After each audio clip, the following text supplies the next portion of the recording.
tatu aí? Tem. Arara lá, na TV. Tucano tem. Bugio tem programa de TV. Paca tem, Anta tem. Capivara? Não.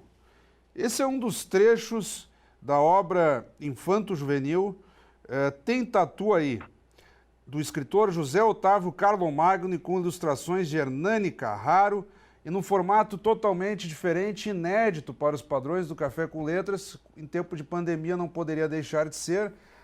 O Legislativo Caxiense totalmente adequado aos protocolos de cuidados com a saúde. E no caso do Carlomagno aí, não vou entregar a tua idade, Carlomagno, mas tu estás no grupo de risco. Então o Carlomagno está direto da casa dele aí, conversando conosco, e eu aqui no estúdio da TV Câmara Caxias, canal 16 da NET, num formato remoto, mas permitindo o mesmo bate-papo e a possibilidade de levar para quem está nos acompanhando mais literatura. Carlomagno, uma honra tê-lo conosco. E nesse momento inédito, tu és o primeiro entrevistado da história de anos do Café com Letras, quase uma década de programa, a utilizar esse formato remoto. Tá, obrigado pelo convite, né? Esse trabalho é um trabalho que eu gosto muito, até eu digo que o melhor do trabalho todo aqui são as ilustrações do Hernani Carraro, né? Elas foram feitas com colagem, e a filha dele, a Olivia, ela ajudou ele a fazer isso daí. E o trabalho eu achei que ficou muito bom, casou bem o texto com as imagens, né? Foi uma coisa muito bonita.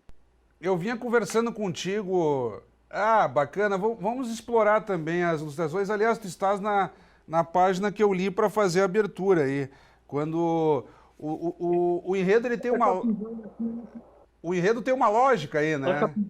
Nesse momento, digamos assim, o tatu está sendo apresentado ao leitor, né? E o enredo é constituído dessa forma, e tu fizeste uma brincadeira também, pelo menos no nosso bate-papo aqui antes da entrevista, com o contexto de pandemia, digamos assim, que o tatu estaria dando exemplo também, se resguardando na sua toca aí e tentando trabalhar sem precisar ir tanto para a rua, né? Mais ou menos por aí? É uma brincadeira. Não, o tatu ele tá um pouco. Tá vendo aqui o tatu? Tá lá na sua toca. Eu gostaria então, mas tem também essa conotação de tentar dar um exemplo aí em tempo de pandemia? Não, isso aqui já está, esse livro já foi feito antes da pandemia. Claro. Não, isso eu não tinha pensado nisso, para falar a verdade.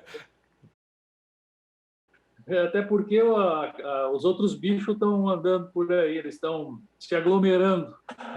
Tá bom. Até no final termina uma festa, né, da bicharada lá, numa aglomeração. Mas como os bichos também não sabem o que é pandemia, não sabem o que é vírus, e nem fake news também, eles não sabem o que é fake news, eles vivem o real, então para eles isso aí não tem muita importância. Mas digamos assim que, do ponto de vista alegórico, a ilustração ali nos ajuda no contexto atual, o tatu escondido na sua toca, né? Isso aí deu certo, sem querer, mas deu, né? Eu queria começar a contextualizar quem nos acompanha, Carlomagno, tu já participaste conosco, e o Café com Letras não tem a pretensão de fazer aquele chamado spoiler, né, de entregar a história toda, mas de conceder pistas, ou daqui a pouco o sujeito que leu ouve um comentário teu e pensa, não tinha me dado por conta que o Carlomagno e o Hernani tentaram contar isso dessa forma e tal. Então, assim, no en passant, como é que nós poderíamos apresentar o enredo da obra sob a tua ótica, assim, em tom convidativo, e depois nós começamos a entrar em aspectos mais específicos da obra? Bom, é uma obra feita para criança, eu acredito, né? Eu não sei, eu não sou muito especialista nisso e também nem em literatura infantil. Isso aqui é o primeiro texto que eu escrevo para criança. E agora eu estou fazendo um outro, mas daí seria para uma faixa etária aí de uns 12 anos. Esse aqui eu acredito que seja para uma criança dos 0 aos 10 anos, ou até um pouco antes, né? Um pouco antes até da alfabetização, e que o pai ou a mãe possam sentar com a criança e ler a história, né? Que ela tem texto bem curtinho, e a criança, como a criança gosta de coisa colorida e visual, a criança vai ver aqui os bichos, né? Vai conhecer, quando eu falo ali, vamos dizer, do tucano. Tem um tucano aqui muito bonito, feito pelo Hernani, e é a capivara. Depois, mais para frente, tem o lobo-guará, tem o graxaim, tem esses bichos que não são tão do universo da criança urbana, né? Tem um bugio, tem um jacu, o mão pelada, o coati, tem o esquilo, o serelepe, né? Uhum. Bom, então seria isso. Então é uma coisa para interação entre os pais e o filho. Vai contando a história, a criança vai vendo, vai identificando os bichos. Depois, até na época eu pensei em fazer tipo um álbum de figurinhas, mas ficou inviável pelo preço, sabe? Uhum. Então a criança ia colar os bichos onde estava o nome do bicho, mas daí isso aí talvez para o futuro. Mas ainda assim ficou um material muito legal. É papel couché, né? Porque no folhear aqui é muito interessante o tato da página e as ilustrações ficaram com um brilho muito bom também, né? Sim. E eu acho que o Hernani captou bem não só a história, também como ele captou a expressão dos bichos, sabe? Uhum. Se você olhar, tem um macaco prego aqui, ele está meio desolado, sabe? Olha a cara do macaco prego. Esse parece que já estava pressentindo a pandemia. Daí aqui eu falo dos peixes tal, então ele vai captando bem os peixes todos nadando, né, no mesmo sentido. Uhum. Ele não é muito captar essas coisas. Mas Bom, mas a minha ideia também aqui tem uma outra ideia embutida, que é a ideia de despertar na criança o pensamento crítico. Uhum. Quando esses bichos, né, que são os bichos assim, tem o quero-quero, o que mais tem aqui? A paca, o lagarto teiu, esse lagartão preto que tem aqui na região, né? Uhum. Uhum. Jaguatirica, papagaio, urubu, sucuri. E esses bichos, eu vou mais ou menos dar uma letra do que é a historinha, né? Eles estavam meio indignados porque nas histórias, nos desenhos animados da TV, lógico, são feitos fora do Brasil, só aparece bicho estrangeiro, e aqui a gente não tem contato com o urso, o leão, ou um chimpanzé, um gorila. A gente não tem acesso a isso aqui, mas você ver um coati aí é fácil aqui, em Caxias principalmente, tem bastante no mato por aí. Então, os bichos, eles queriam também um espaço na TV. Então, isso daí que eu acho que é interessante também no livro, não só o desenho das colagens aqui do Hernani, que ficaram muito bonitas, mas também esse despertar do espírito crítico na criança, do pensamento crítico, porque Sim, de a gente deve ter... valorização do local também, né, Carlomagno? Vai nessa linha de valorizar também o que é local, né? Porque muitas vezes fica aquela... Isso não vale só para as histórias, né? Mas também quantos produtos o sujeito olha, não, mas se é estrangeiro é melhor. Por que é melhor? Não necessariamente, né? Não necessariamente. E a nossa fauna, ela é a fauna mais rica do mundo, né? Tanto em número de espécies como em quantidade de animais por espécie. E isso assim passa meio batido aqui, né, para nós aqui. E isso já vem fazendo desde a infância, porque eu também assistia desenho animado, acho que tu também assistia desenho animado. Claro. Quem que era? O Pica-Pau lá, americano? Assisto até hoje, para ser sincero. A Peppa Pig, você assiste a Peppa Pig? Não, aí não chego a tanto, mas esses mais antigos aí, te confesso que se eu achar algum canal ali passando, eu fico um tempo aí.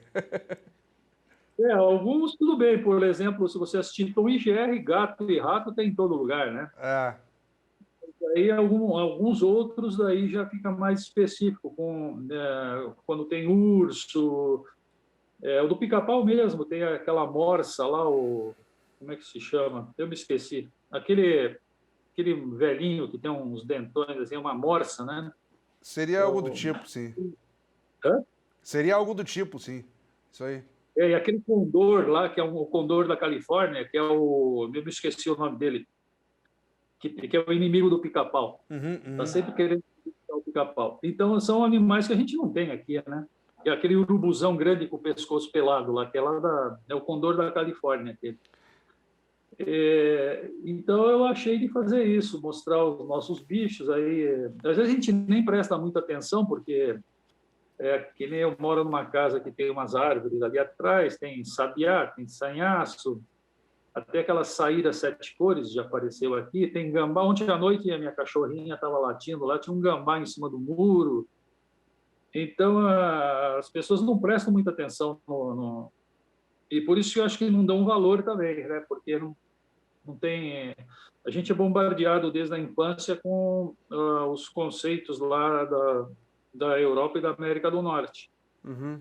Então, coisas que eu quis foi isso daí, fazer as crianças verem que existe vida, né? Ô Carlos Aqui. Magno, aqui na página 14 tem um diálogo do macaco aqui. Bicho que não é artista não interessa às pessoas, que nem sei se interessam por bichos. Bicho artista Sim, aqui somente bicho estrangeiro, disse o macaco sabicho. Eu vou entrar um pouco depois nas características de narrativa, que me interessou bastante. Chega a ver até uma musicalidade. Mas nesse ponto aqui, vai dialogando com o que tu estavas reportando antes, do apelo maior de audiência, sobretudo televisiva, aos desenhos animados estrangeiros. E aqui o próprio bicho nativo reivindica para si um protagonismo de também querer ser artista. Quem acompanhar a obra vai se dar por conta no final que de fato eles conseguem uma relativa notoriedade e por um suporte do qual nós estamos nos valendo agora, que é o suporte televisivo. Eu vou parar por aqui, digamos assim, para que o pessoal chegue até o final e nós não vamos entregar. E na narrativa, há uma preocupação tua, embora nós estejamos utilizando aqui quase que drops em prosa, tu tens uma preocupação de rima, de dar um tom que eu não sei se chega a uma musicalidade, mas que se torna quase que engraçado, assim, o jogo até de rima com algumas vogais, hora terminando em A, hora terminando em I. Então, houve um capricho narrativo da tua parte e que eu imagino que numa contação de histórias as crianças vão dar risadas escutando essa sequência aqui. isso aí eu procurei fazer. Eu acho que a criança gosta disso, né? Porque realmente dá uma musicalidade. Eu posso ter, por exemplo, aqui, o mal que a gente faz para os bichos está aqui. Vim atrás de ti, com a ti, Isso é. entendeu? Isso aí tem uma sonoridade, né? E eu como eu também gosto de música, né? Uhum. E eu faço música instrumental, né? Eu toco aqui, ó. Olha aí. Tá bom. É. Aqui tu deste Então, eu aqui tu deste procuro uma explorada a nas linguagem. vogais no final aqui. A linguagem para mim é uma música, né? Eu estava vendo tem uma tribo indígena, eu não sei da onde que é, ela do Mato Grosso, acho que da Amazonas, né? Uhum. Não me lembro bem qual é. Eu sei que havia uma índia lá falando que lá eles não falam, eles cantam, né? Então o nome dela eu não me lembro agora, mas ele não é falado, ele é cantado. Quando alguém conversa lá, eles cantam, praticamente cantam, né? Então, eu acho interessante isso daí, a relação entre a linguagem e a música, né? E a rima, ela dá isso daí, né? Uhum. A rima, ela dá um ritmo, dá uma sonoridade. E a Carl, língua portuguesa, ela é interessante porque ela tem muito ditongo, muito hiato, assim, daí muitas vogais, uma encadeada na outra, né? E isso dá bastante um som assim, musical. Uhum. Muito interessante esse aspecto aí, Carlos Magno. E como nós sempre fizemos no Café com Letras, nós vamos dar uma pausa na abordagem de Tem Tatu aí, que é o foco do programa desta semana, e de imediato chamarmos as dicas do autor. Roda a vinheta aí.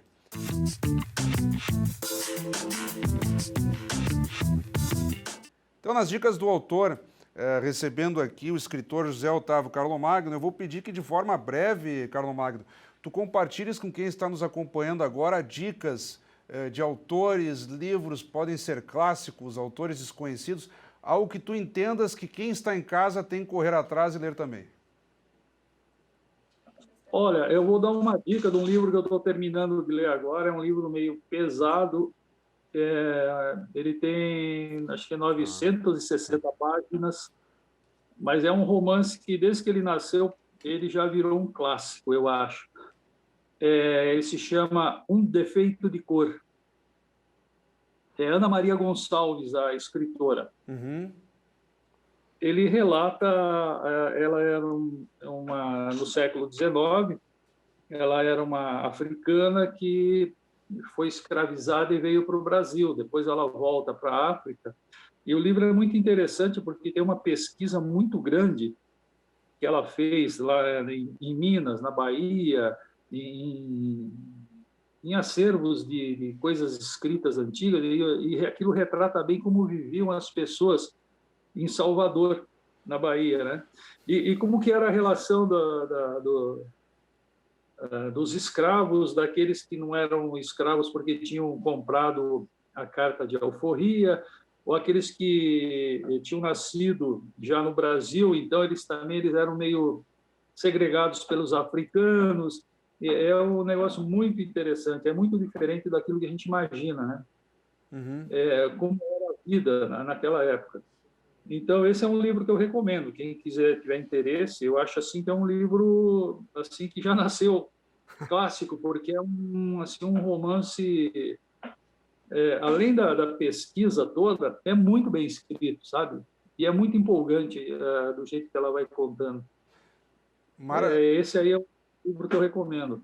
Mara... É um defeito de cor. Ah, maravilha, fica a dica então. Carlos Magno, tu citaste um pouco do trabalho do Hernani no início do nosso bate-papo, e eu gostaria que nessa etapa final fosse valorizado ainda mais esse aspecto. Quando nós temos a obra infanto-juvenil, nós detalhamos, acredito que bem até, os aspectos narrativos, os teus recursos, como que tu elaboraste o enredo da obra. E eu gostaria que, além de nós falarmos dos aspectos de ilustrações do livro, que até já foi falado, como que se deu o entrosamento entre vocês? Isso eu acho uma curiosidade sempre interessante, porque o leitor, no caso eu aqui, que me preparei para a entrevista, e quem já adquiriu tua obra, o que vai adquirir, recebe um pacote pronto, ali já está tudo casado, harmonizado. Mas esse entrosamento entre escritor e ilustrador nem sempre é tão simples. Ele envolve uma série de tentativas, de composições. Como que vocês trabalharam, tu e o Hernani, para chegarmos a esse resultado final? Já esse aqui não é o primeiro livro que eu faço com ele. Ele tem feito, porque o Hernani ele faz vamos dizer, a diagramação do livro, né? Ele coloca não só esse livro aqui, como livro de literatura. Então já é esse aqui, eu acho que é o quarto ou quinto livro. E o Hernani ele é um ilustrador premiado, ele recebeu já vários prêmios, né? E ele é muito acessível, é fácil de conversar com ele.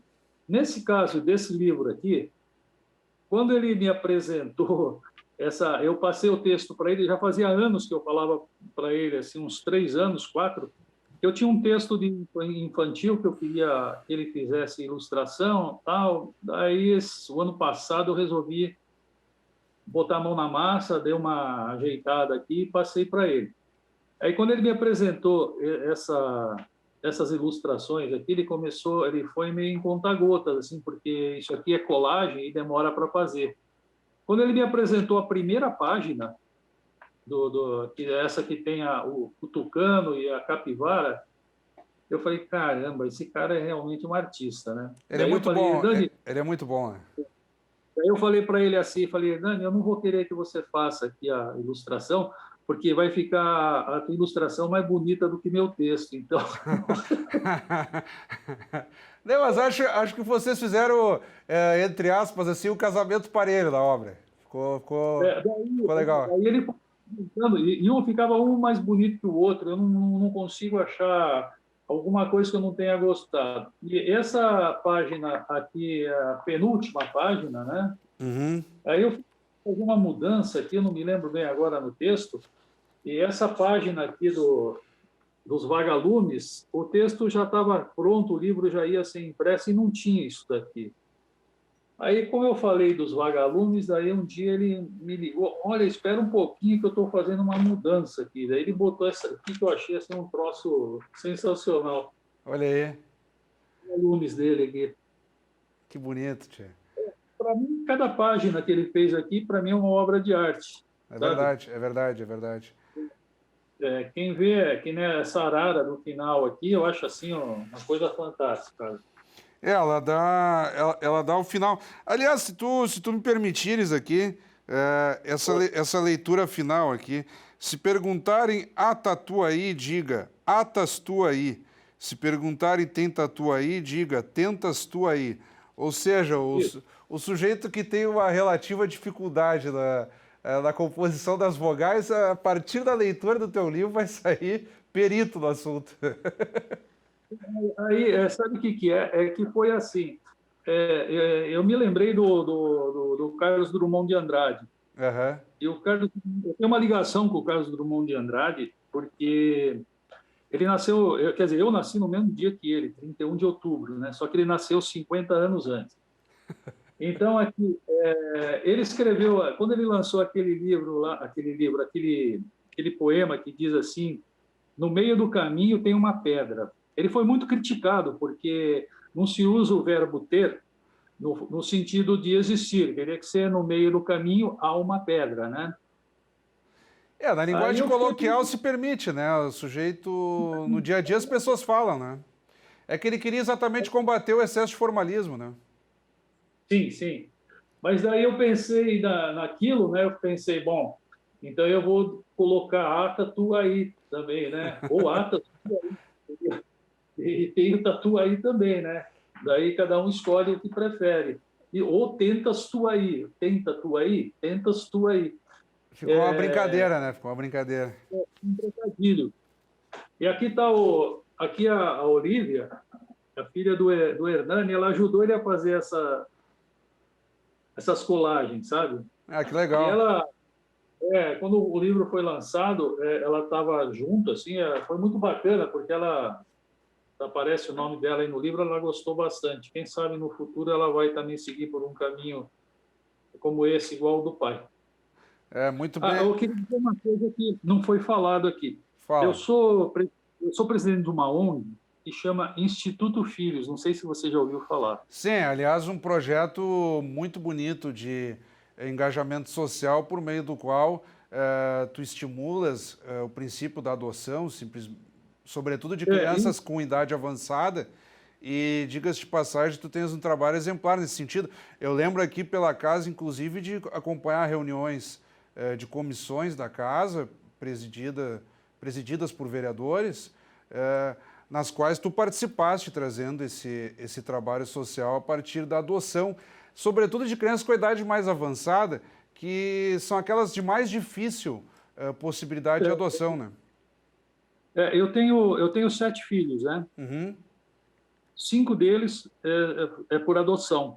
E uhum. hoje estão todos adultos. Eles casaram, estão trabalhando, estão se virando, fazendo faculdade. Que legal. E todos foram adotados já com idade de 10, 12 anos. Tal. Bom, mas e esse livro aqui, 200 exemplares dele, esse livro está sendo vendido a R$ 25. Esses 200 exemplares, o dinheiro da venda vai todo para o Instituto, não é para mim. Tá? Claro. Eu fiz isso daí para ajudar lá, porque esse ano passado nós ficamos numa situação muito ruim, porque o Instituto fazia eventos sociais para arrecadar fundos, porque todo o trabalho que o Instituto faz lá com atendimento das psicólogas, do advogado, para casais que querem informação sobre adoção, isso é feito de forma gratuita. Uhum. Mas chegou num ponto que acabou o dinheiro, não tinha mais o que fazer. Então a gente está catando por aí, né? Então esse livro, então, ele está à venda no Instituto Filhos. Onde que fica o Instituto Filhos? É que mudou de endereço. Deixa eu ver se eu pego aqui agora. Só um minutinho que eu vou abrir aqui. Ai. Ou passa o teu contato, Carlo Magno, para quem está nos acompanhando e por um motivo ou outro queira adquirir a obra ou ajudar, quem quiser ajudar o Instituto ou adquirir a obra, quer dizer, adquirindo a obra já vai estar ajudando, porque os recursos são canalizados para isso. Então, só divulga o teu contato para o pessoal ter acesso. Isso, daí a pessoa pode ligar para mim, eu passo o endereço e o telefone lá do Instituto e quem quiser retirar o livro pode ir lá. Nós vamos colocar embaixo da tela aí, para quem está nos acompanhando. Quer meu número? Pode citar. Bom, é 54, né? 99 167 9589. Maravilha. Carlo Magno, nós estamos chegando ao final do nosso bate-papo. Quando o entrevistado é bom, o tempo voa. E contigo não foi diferente. Nos viramos muito bem nesse formato remoto aí. Eu quero te agradecer imensamente. Fiquei muito honrado de voltar a falar contigo. Quer dizer, nem a pandemia nos afastou, porque por meio da tecnologia tu estás em casa, eu aqui no estúdio da TV Câmara, mas o programa fluiu tão ou até melhor se fosse no formato presencial contigo aqui no estúdio da TV Câmara, digamos assim.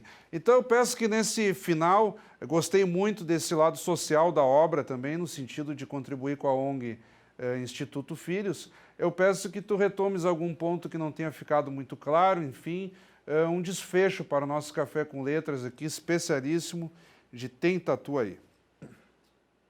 Bom, primeiro eu agradeço a vocês aí pela oportunidade de divulgar o livro e o Instituto Filhos. Eu queria dizer que esse livro, ele tem... o produtor dele é o Cláudio Troian. Eu vou dizer, porque as pessoas ajudam muito, né? Então eu tenho que citar. A Vera Damian fez a divulgação. E ele tem um financiamento da Lei de Incentivo à Cultura, da Prefeitura de Caxias do Sul, e a empresa Vanin, acho que é de guinchos, né, que fez a captação dos recursos para que essa obra pudesse sair. Maravilha. É isso que eu queria dizer. Então, mais uma vez, Carlo Magno, muito obrigado, hein? Tá ok. Se puder pôr o número do telefone aí para as pessoas ligarem. Sim. Já foi colocado. Fica tranquilo que o pessoal em casa já viu o teu contato. E, mais uma vez, te cumprimento não só pela obra, mas por essa preocupação social de captar recursos em favor dos processos de adoções aqui em Caxias do Sul. Muito obrigado novamente. Tá ok, muito obrigado a vocês. Acabamos de conversar, então, com o escritor José Otávio Carlo Magno, ele que nos brindou aqui com a obra Infanto Juvenil, Tem Tatu Aí, livro recentemente lançado aqui em Caxias do Sul e com ilustrações de Hernani Carraro. Essa, então, é a dica maior, a pauta do Café com Letras desta semana. Como sempre, também convidamos a todos que continuem acompanhando a nossa programação. Até o nosso próximo encontro.